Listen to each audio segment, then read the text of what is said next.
Why does a pope pick artificial intelligence? That is a question I could not shake. Leo had the whole menu in front of him. War, poverty, hunger, the actual creator of the universe. And out of all of that, the biggest document of his life goes to chatbots and data centers. I think the answer is hiding in the final chapter, and the final chapter is barely about machines at all, as you're about to find out. Well, on May 15, Leo released the big one. He calls it Magnifica Humanitas, and he did not slip it out on a quiet Tuesday. He timed it to the 135th anniversary of the exact document that started the whole tradition of the church, claiming a vote on how the world gets run. So this is the flagship, the heir to the founding text, the swing Leo wants history to remember him for. And a man who picks his moment that carefully means that he will absolutely pick his subject very carefully. And he picked AI. But forget the robots for a second. The question worth asking is not what Leo thinks about the technology. The question worth asking is who Leo is talking to while he pretends to talk about technology.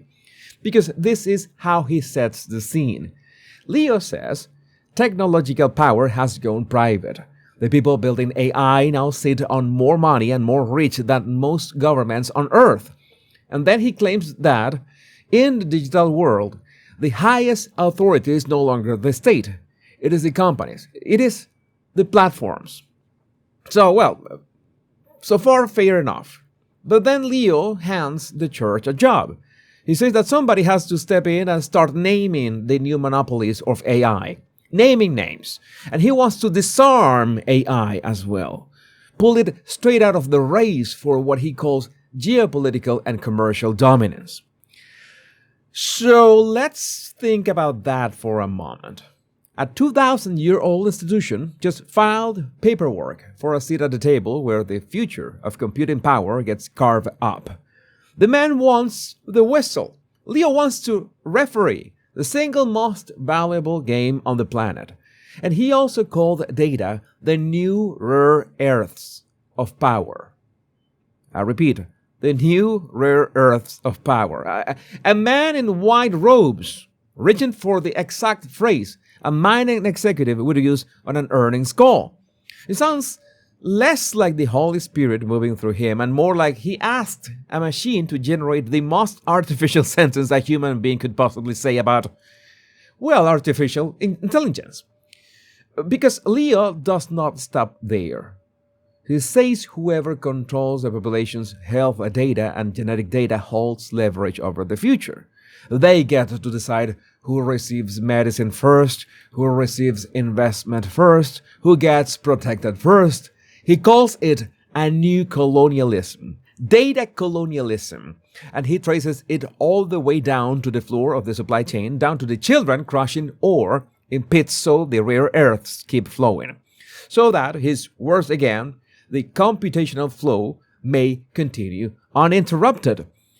Let's pretend for a moment that he's right about part of that, because we know for a fact that this is the case of children in, for example, the Democratic Republic of the Congo. That is a fair point and something that must be addressed internationally. But take the robes off and you're looking at a power map. Stability, energy, rare earth, compute. Remember, compute is the new oil. This is the same board everybody is fighting over. The same board everybody fighting over AI is already staring at. Now, this is where many people still can't decide what is their stance. Some people affirm that AI is just a huge financial bubble, like this grift of these 3 or 4 companies that wipe money to each other in this multiple-headed Ouroboros.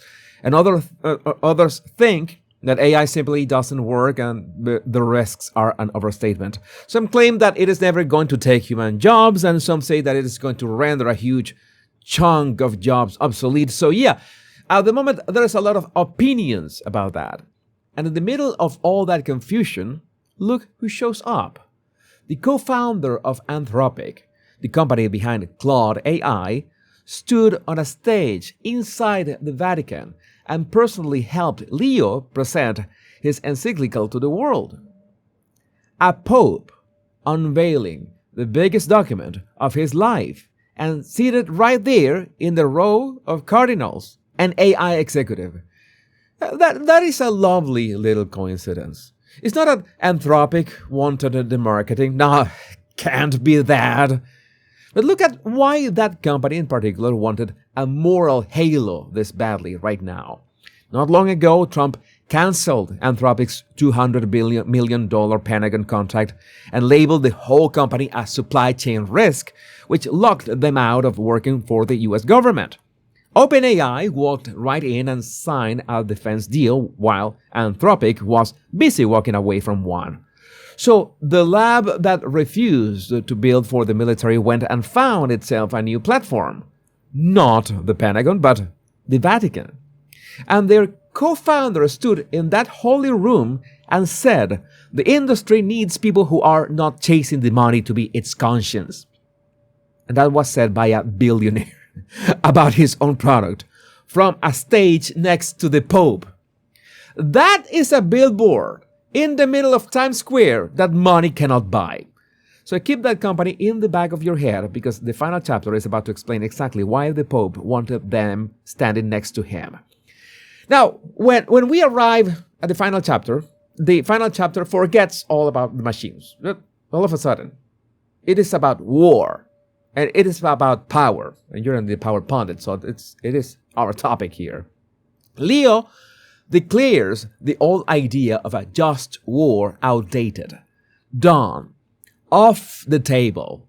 Then he names the enemy out loud. The truly irresponsible thing, he writes, is realism. Cold political realism. So Hobbes is turning in his grave right now. So to make it clear to you, the Pope is against belief that the world is a hard place and a serious leader plans for conflict. Leo spends an entire paragraph calling that worldview the dangerous one, preparing for conflict. That is dangerous. He calls great power competition a new Tower of Babel. He throws out the whole me first, friend or foe, us versus them way of running a nation. He even quotes his own first speech, the one where he begged everyone to quit dividing the world into the good guys and the bad guys. So I didn't watch this one live, but I can imagine that he played Imagine in the background, pun intended. But again, so let me connect it for you.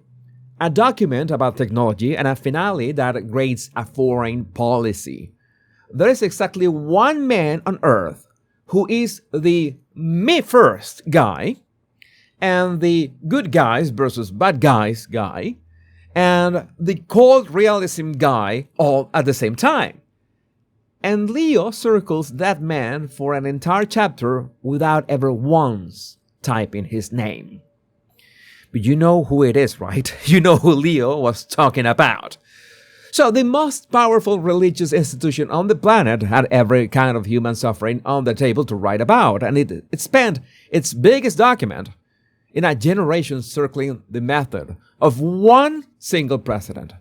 And if you saw my other videos about Pope Leo, this should land as unsurprising.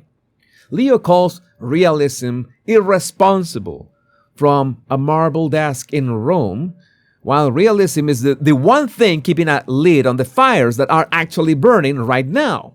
He should walk over and open a window. The view outside is a world where the realists are the ones holding the line, and the dreamers are the ones who keep getting people killed.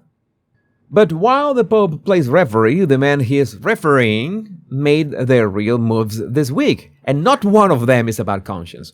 One of them just agreed to pay a rival more than $1 billion every single month. And why he would do that is the real map of who he is about to own this century. And I broke the whole thing down on my blog, The Power Pundit. But if you want my deeper analysis on geopolitics and the behavior of the people who run the world, go check my blog, The Power Pundit. I can say things there that I prefer not to say anywhere else.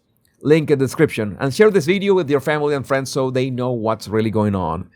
My name is Jesus Enrique Rosas. I'm the Power Pundit. Much love and bliss.